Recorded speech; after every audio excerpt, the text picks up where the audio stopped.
Well, anybody that's into any type of gunsmithing or tinkering with your own guns, changing stuff on your guns, people that can't leave your guns alone pretty much, knows what's in front of you.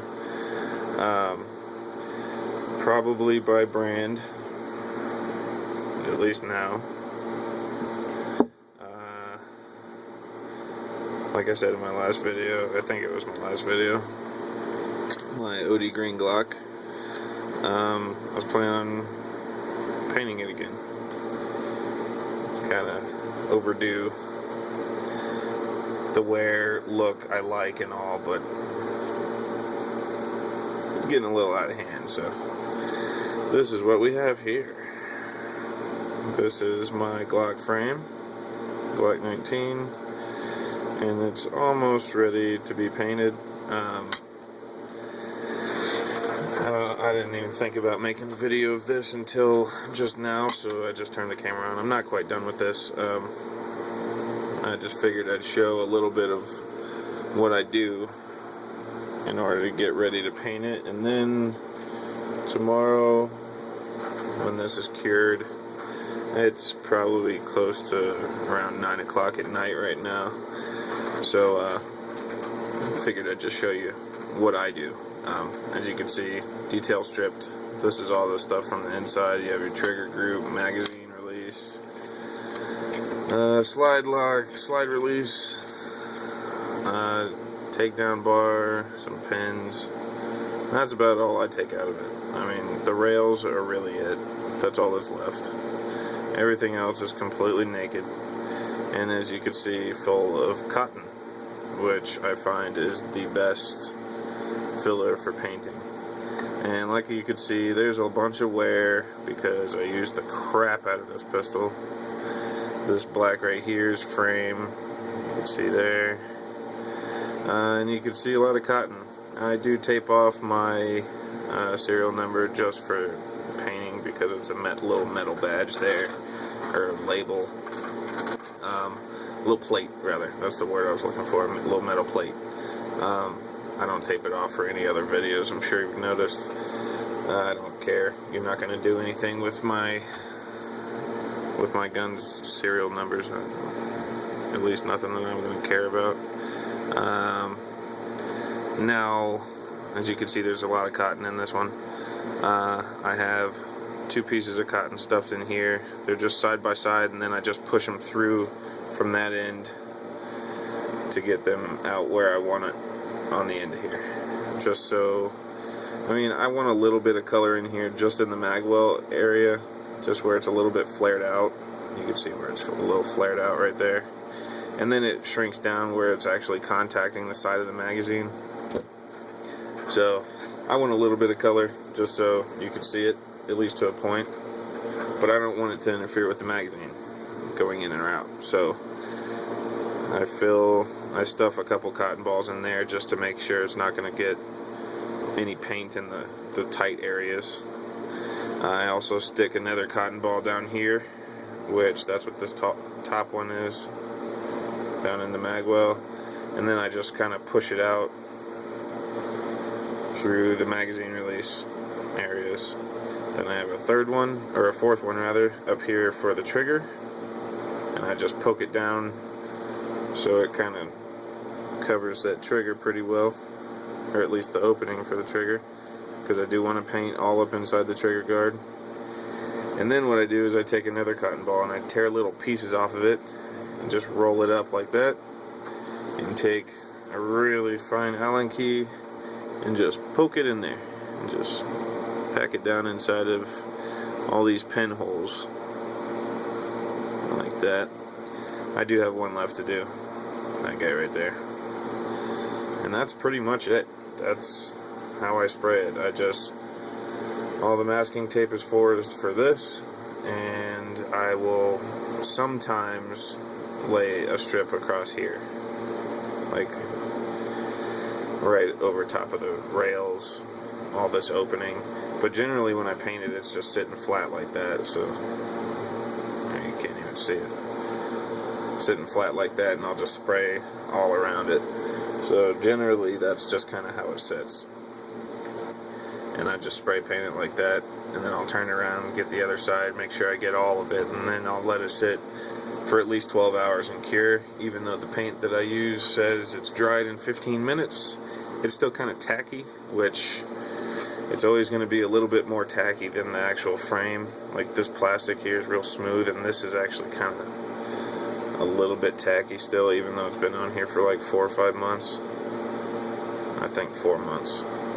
But this is the end of part 1. My next video will probably be showing what this looks like before I put it back together. Oh, and I don't ever block that off. I don't care what gets in there. I mean, this plug, when I got it, the pin, the little tab that's supposed to be holding the plug in, snaps into that hole, and it wasn't even worth a crap. So I mean, I just broke it off and I just glued that thing in. It's actually a really small bead of Gorilla Glue holding that in right there. So I mean, it is what it is. So, and I don't care if paint gets in there, it doesn't hurt my feelings. If I want it out, then I'll break this out and re-glue it back in after I throw some brake clean in there.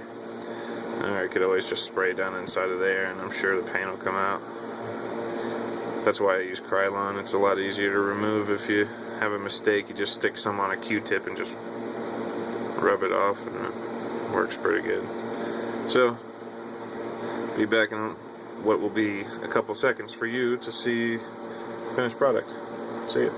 Well, it's been a couple seconds for you, I guess, or a second, and this is not assembled. I just have the slide on it just so I have somewhere to hold, because the paint is obviously not cured. But this is my first, this is take 1, I guess I should say.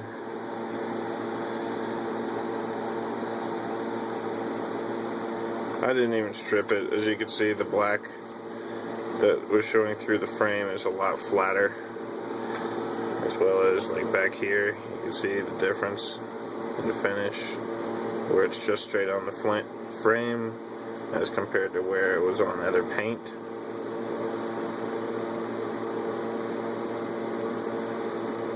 Finger grooves,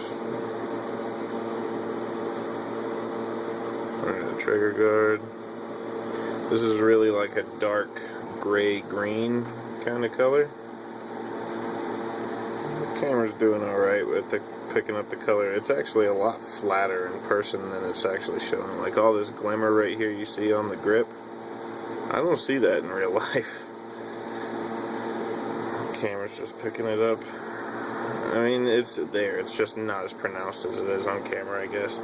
The color in general is pretty accurate as far as I could tell. But I don't know about this one yet. Like I said, nothing's assembled. It's just kind of, it's not completely cured. Like, I can hold it now. It was just really hot because I just got it out of the oven. It causes it to cure a lot faster if you throw it in the oven for 15 minutes at 300 degrees. It cures very fast. So you can reassemble your gun and go ahead and holster it and start getting some wear marks. At least that's my goal.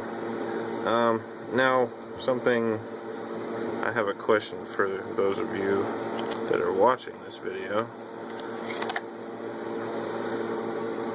This part where the frame touches the slide, if you have a fix for that, let me know. I mean, it doesn't really hurt my feelings. Every Glock I've ever had does that. I've never tried to fix it before, but if there is a simple fix, I'll give it a whack. So, we'll see here in a minute if this is what it stays. I might actually do a tan, some sort of dark earth kind of tan color, similar to my AR and my 1022. I'm kind of got a little bit of an obsession with greens and desert colors. That's kind of where that is. But we'll see. I'm going to let this sit for a little while I stare at some other spray paint cans and make up my mind whether I'm going to leave it this color or not. Be back.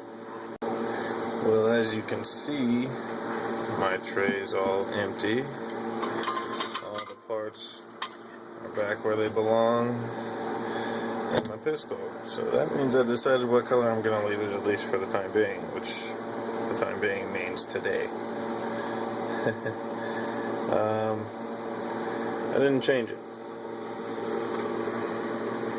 I stayed with that gray-green kind of color.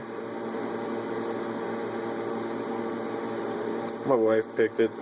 I showed her a box of spray paint. I was like, hey, pick what color I'm going to change my Glock to again. So she's like, hey, how about this one? I've never seen a gun in this one, even though I painted my friend's 870, the one that, if you look back quite a few videos, the wrong way to shoot a shot, a 12 gauge slug, I think is what it was called. I tried shooting a 3-inch Sabo slug out of a 12 gauge one-handed, and that specific shotgun is this color. Painted that gun quite a while ago. But either way, my wife didn't remember it. Doesn't remember what color it is. So there's not one in the chamber. But that's it. It's now 5 minutes till 10. So about an hour. It's pretty much cured right now. That's why I stick it in the oven. 15 minutes at 300 degrees. Make sure you preheat. And it's not tacky at all. I'm sure you can hear it. It's not all tacky like you'd expect a newly painted gun to be. And that's about it. So, I mean, I don't know how long I'm going to keep it this way. I mean, the other green I like a little bit more than this, I think. I'm really big on that other green. I liked it a lot. This color is really cool. It's a little bit more tactical looking. It's flatter. But like I said, that's why I use Krylon. I changed my mind on the color. I want my guns pretty often, so probably going to be painting my 22, at least my 22 stock here in a couple days, probably, maybe this weekend sometime. I'll try to get a video of that too. I'm sure I will if I paint it. But that's that. See ya.